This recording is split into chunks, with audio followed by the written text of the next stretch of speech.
libni adam lahu illa siyam wa innahu li wa ana ajzi bi.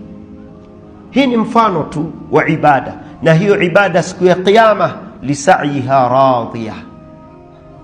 Insha Allah siku ya kiyama mbele ya Mwenyezi Mungu, wallahi tutaridhia manufaa tutakayoyapata kwa ajili ya ibada kama hizi, yale tutakayoona, daraja tutakaofikishwa kwa ajili ya ibada kama hizi.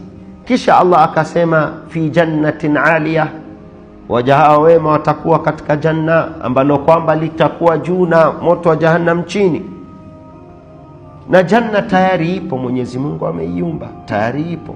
Kila mtu akikufa nafsi hufunikwa, kama ni mtu mwema kwa kitambaa kizuri kinanukia nzuri, inapelekwa inafunguliwa milango za janna, anapitizwa. Kama ni muovu inafungwa kwa kuwa amefunikwa na kitambaa kinanuka natina afina, kisha anarudishwa.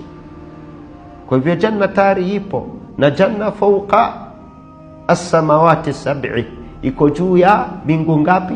7. Janna tayari ipo, lakini siku ya kiyama takunu alia wa naru jahannam safila fi sufla, moto wa jahannam chini, janna juu. Na janna darajati ya juu zaidi ni jannatul firdaus, na ya juu zaidi ni jannatul firdaus al-a'la, ambaye juu yake ni arshi ya Allah subhanahu wa ta'ala. Bimaana tutakuwa chini ya arshi ya Allah subhanahu wa ta'ala insha Allah, ndani ya jannatul firdaus al-a'la. Kisha Allah akasema